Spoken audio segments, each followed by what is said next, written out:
Hey all அஸ்ஸலாமு அலைக்கும். எல்லோரும் எப்படி இருக்கீங்க? ஹாப்பியாக சந்தோஷமாக உங்கள் டே ரொம்ப பாசிட்டிவ் வைப்ஸும் ஸ்டார்ட் பண்ணியிருப்பீங்க. சண்டே வேறு சொல்லவா வேணும், ஜாலியாக எழுந்திரிச்சிருப்பீங்க இல்லையா? ஸோ அதே ஜாலி மூடில் இன்றைக்கி என்ன பிரேக்ஃபாஸ்ட்டுன்றதை பார்த்துடலாம். ஸோ இன்றைக்கி பிரேக்ஃபாஸ்ட் வந்து என்ன அப்படின்னாக்கா பீஸா பிரெட் ஆம்லேட் தாங்க. ஸோ எப்பயுமே ஒரே மாதிரி இட்லி சட்னி சாம்பார் பொங்கல் வடை பூரி கிச்சடின்னு செஞ்சு சாப்பிட்ட உங்கள் நாக்குக்கு கொஞ்சம் மாறுதல் வேண்டாமா? ஸோ இந்த மாதிரி பிரெட் ஐட்டம்ஸ் சாப்பிட்றப்ப கொஞ்சம் மாறுதலாகவும் இருக்கும், மனசுக்கு ஆறுதலாகவும் இருக்கும்.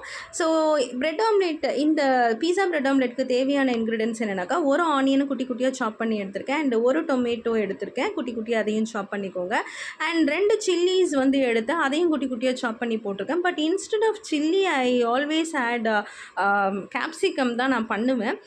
But I don't have capsicum, அதனால் நான் வந்து சில்லிஸ் ஆட் பண்ணியிருக்கேன். இஃப் யூர் ஹேவிங் கேப்சிகம் அதை கொஞ்சம் கட் பண்ணி போட்டுக்கோங்க. ஏன்னா அதில் அதிகமான ஃபைபர் இருக்குது அண்ட் ரொம்ப ஹெல்த்தியும் கூட. அண்ட் ஃப்ளேவரும் பார்த்திங்கன்னா ரொம்ப சூப்பர்பாக இருக்கும். ஸோ நான் இதில் வந்து பார்த்திங்கன்னா ஒரு 3 எக்ஸ் ஆட் பண்ணியிருக்கேன். அண்ட் இதில் வேறு என்ன ஆட் பண்ண போகிறோன்னா, there is no masalas today, only seasoning. ஏன்னா இன்றைக்கி பீஸான்றதுனால சீசனிங்கில் வந்து பார்த்திங்கன்னா ஃப்ளேக்ஸ் ஆட் பண்ண போகிறோம். சில்லி ஃப்ளேக்ஸ் வந்து கொஞ்சமாக ஸ்ப்ரிங்கிள் பண்ணிக்கோங்க, நிறைய போடாதீங்க. அண்டு ஆரிகனோஸும் வந்து பார்த்திங்கன்னா கொஞ்சமாக ஸ்ப்ரிங்கிள் பண்ணிக்கோங்க. அதோட ஃப்ளேவர் வந்து நல்லாயிருக்கும், பீஸாவோட ஃப்ளேவர் வந்து கொடுக்கணும் இல்லையா? அண்ட் கொஞ்சமாக பெப்பரை வந்து நான் க்ரஷ் பண்ணிக்கிறேன். ஸோ இதுக்கு தேவையான அளவுக்கு சால்ட் போட்டு நல்லா வந்து பீட் பண்ணிக்கோங்க. ஸோ தட் நல்லா சாஃப்டாக நல்லாயிருக்கும்.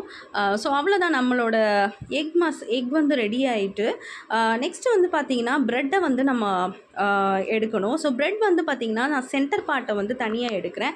ஸோ பெருசாக பண்ணேன், பட் அது சொதப்பிடுச்சு. அதனால் சின்னதாக ஒரு மூடி எடுத்து அது சின்னதாக எடுத்திருக்கேன். ஏன்னா நான் எடுத்திருக்க ப்ரெட் சைஸ் வந்து சின்னது. இன்கேஸ் சாண்ட்விச் ப்ரெட் எடுத்திங்கன்னா அந்த மாதிரி பெருசாக நான் ஃபஸ்ட்டு பண்ண மாதிரி பண்ணிக்கோங்க. ஸோ ஃபஸ்ட்டு நான் இந்த சென்டர் பார்ட்டை வந்து தனியாக எடுத்து வச்சுருக்கேன். இப்போ வந்து ஒரு பேன் எடுத்துக்கோங்க. அந்த பேனில் வந்து ஒரு 2லேருந்து 3 ஸ்பூன் ஆஃப் ஆயில் வந்து போட்டுக்கோங்க.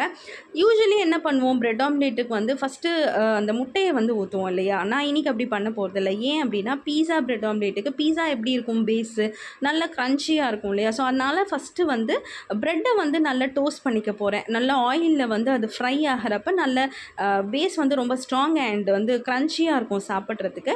அண்ட் இப்போ வந்து இந்த சென்டரில் இந்த ஃபில்லிங்ஸை ஆட் பண்ணிவிட்டு அண்ட் அதுக்கப்புறம் மேலெல்லாம் ஸ்ப்ரெட் அவுட் பண்ணிக்கோங்க. அந்த எக் மசாலாவை, அந்த எக் கலவையை வந்து இப்படி ஸ்ப்ரெட் பண்ணிக்கோங்க ஸ்பூன் வச்சு. இப்போ வந்து பார்த்திங்கன்னா அந்த சென்டர் பார்ட்டில் வந்து நமக்கு ஏற்கனவே ஃபில்லிங் வந்து ஆட் பண்ணியிருக்கோம். அண்ட் இப்போது நான் கொஞ்சமாக மயோனைஸ், கார்லிக் மயோனைஸ் நான் வீட்டில் செஞ்சது இருக்குது. ஸோ அதை வந்து சென்டர் பார்ட்டில் வந்து நான் கொஞ்சமாக வந்து ஊற்றிக்க போகிறேன்.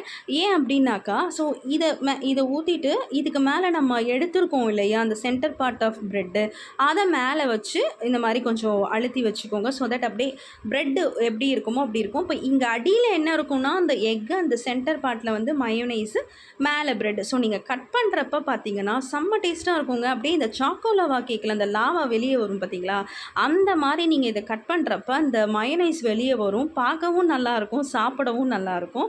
கண்டிப்பாக இந்த மாதிரி ட்ரை பண்ணி பாருங்கள். என் பையனுக்கு நான் ஒரு தடவை செஞ்சு கொடுத்தேன். அன்னையிலேருந்து வந்து வெறும் பிரெட் ஆம்லேட்டை விட இந்த மாதிரி எனக்கு பீஸா பிரெட் ஆம்லேட் தான் வேணும் அப்படின்னு சொல்லுவான். ஸோ கண்டிப்பாக எல்லா கிட்ஸ்க்கும் ரொம்ப பிடிக்கும். Do try at your home. Thank you so much for வாட்சிங் மை வீடியோ.